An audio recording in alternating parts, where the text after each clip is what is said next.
Hey there, gentle people. I hope all is going well with you. It has been a hot minute. I guess I said that in like every single video, right? Because so much time passes. Truth be told, I have a lot going on, but I will make sure to get you guys updated. But the last video I did was just kind of a general update on, where I was, and I definitely wanted to jump back into, all the good arts and craftsy stuff. So I wanted to share with you guys one of my absolutely favorite things. And before we get into it, I wanted to show you this journal, and I made it about a week ago, and I absolutely love superheroes. I'm a big superhero fan. So I got this fabric from Joann's, and Joann's has 40% off their character fabrics. So there's so many cute designs and illustrations, and anything that you like is probably going to be on a piece of fabric at Joann's for 40% off. So I know you're wondering, okay, why does it look shiny? So that's one of the things that we're going to be talking about today. The journal I bought, and you can just buy any random journal, right? A lot of times you might buy a plain journal and you're like, I don't like the cover, it's too plain. So you can just buy a random journal, which is what I did. And I used Heat and Bond. So Heat and Bond is this good stuff right here. It comes in different kinds. They have just the plain one. I like to use the Ultra Hold, and it says permanent right here because once you use Heat and Bond on stuff, that's just the end of the story. So the label says it's great for fabric, patches, denim, leather, suede, applique. I know this product has been around my entire life because my mother is a seamstress and my grandmother was a seamstress, and I never really paid too much attention to it until a couple of years ago because I wasn't really doing any big time sewing.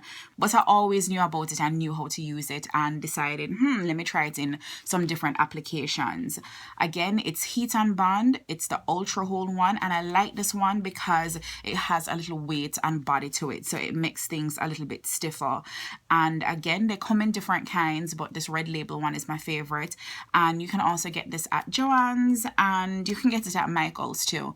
Actually, what I've noticed here, and it might be different where you live, but my Joann's only has the small packages, and then Michael's has the big roll, and I use this stuff all the time, so I need the big roll. So anyway, so there is this one, which is Heat and Bond, which is the one I used on this journal. There is also another brand called Pellon, and sewing people will know Pellon. Pellon's version of it is Wonder Under, and it's called Fusible Heavy Duty Wonder Under. It comes in different kinds too, so I always get the heavy duty again because I like my things to have body. They both basically do the same thing, they're just different brands.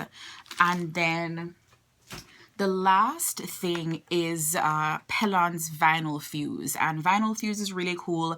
There are a bunch of different videos that can show you how to do it here on YouTube University, which is what I love to call this place.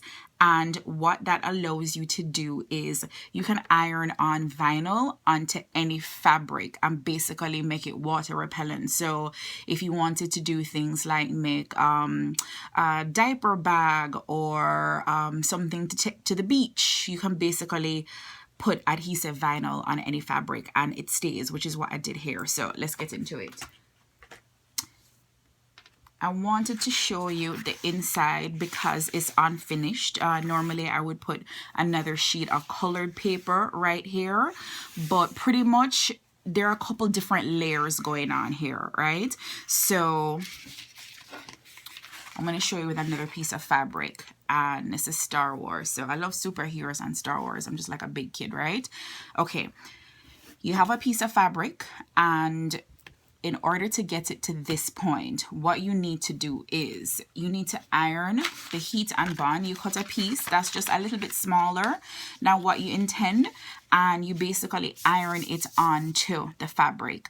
Not everywhere on the paper is going to have the writing, but what you're doing is you're looking for the side that's shiny. That side is going to go down, and that's what you're going to iron. So let me grab my iron here, and my iron is hot. You have to make sure that it's not on the steam setting, okay? Oh, crikey, I was about to iron without putting down my little ironing pad. So give me 1 second here. You know, I kind of do everything by the fly since I don't know how to edit my videos, but hey, whatevs. Okay, 1 sec. All right. Here we go. Here's my little ironing pad. And you can get these at Joann's too. If not, you can just, you know, roll up a couple pillowcases or a sheet or something. But anywho, all right. So what I like to do first is iron my piece of fabric to make sure it's nice and flat. And I usually iron it on both sides. I don't know, it's just a quirk. I don't know if it really makes that much of a difference, but I just like to iron the fabric on both sides. And this is just a little aside here. You might already know this, but for the people that don't, this part of the fabric, whenever you purchase it, this is called the selvage, and it usually gives you information about the manufacturer.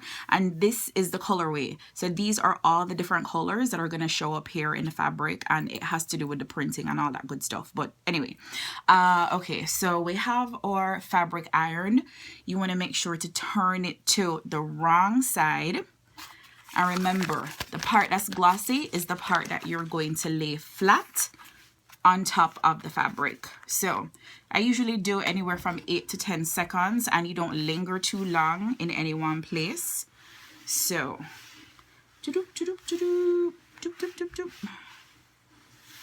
all right. And then I usually do the same. Ouch!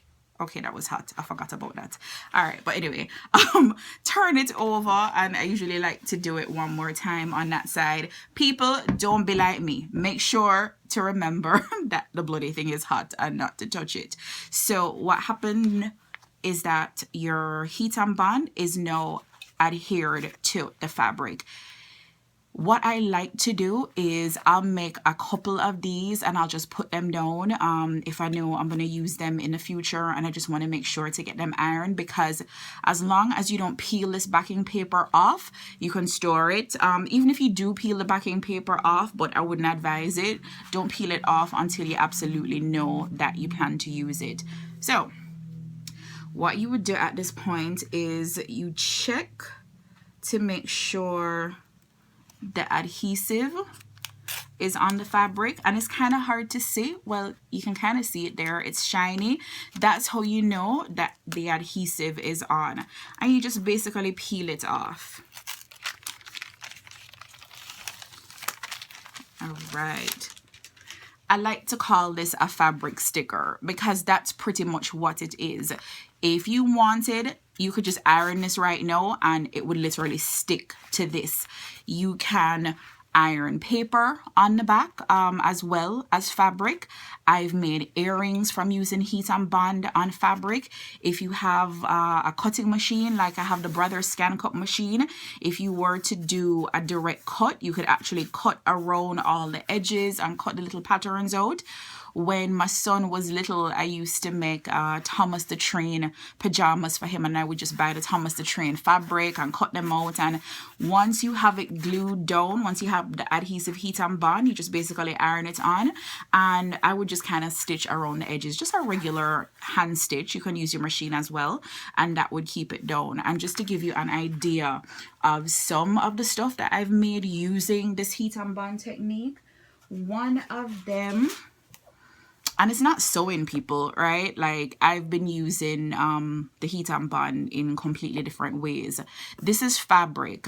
This is from some pants from a salwar kameez. If, you know, you're Indian, you know, you'll know what that is. It's like, you know, the long tunic with the pants. And I basically had a salwar kameez and I cut the pants. And I put heat and bond on the fabric, just like I did with this. But what I did was, instead of using fabric, I adhered paper on the inside and pretty much made this journal. So I just use it to put watercolor palettes in.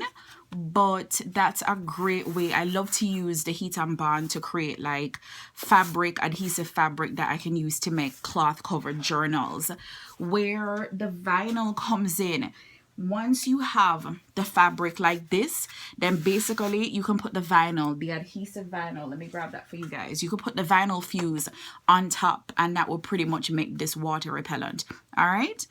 And another thing that I made was this little journal here. This little journal was also made from Heat and Bond, and I painted this fabric. It's just a piece of canvas, and if you notice, it's kind of rough around the edges, and there's also like a thick version of, I'm not too sure, I think Pellon mixed it as well, but what it does is it gave a little body to the fabric for me on the inside. But I basically did the same thing with this journal. I just put some Heat and Bond on one side and pretty much made a little what do you call it, traveler's notebook. So I love to use the adhesive fabric to make journals and notebooks. And as far as the typical application of the stuff, this is a bag I made, and I love Doctor Who. So if you notice, there is a big panel of Doctor Who fabric, and I did the same thing I did with the Star Wars one. I basically put the Heat and Bond on the back and ironed it to the bag. And what I have to do at this point is I have to make sure to stitch around the edges. And the reason why I hadn't done that before, this was just pretty much a bag that I had lying around that I hadn't done anything else with, and I decided to go ahead and put the Doctor Who police box fabric on it. So if you are making the bag from scratch, what you would have done is just put this on your fabric before and stitch it down. Because I had already made the bag, what's going to happen is I'm just going to have to use my hand, because I can't figure out how to, you know, get this in the sewing machine and not jack the whole thing up. And it's very stiff and it's very sturdy. If you wanted, you could always put a piece of vinyl fuse over this as well, but the whole bag is cloth, so I'm not too pressed about this. So this is more of a traditional application, traditional use of Heat and Bond.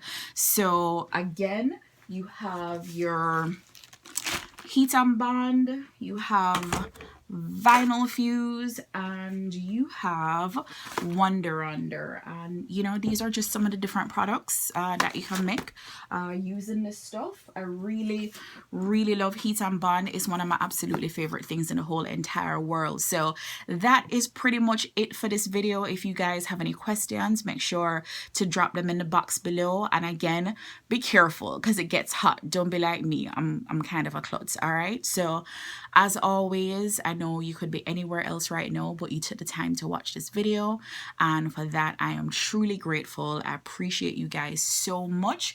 Thanks for your time and energy. Take care. Peace.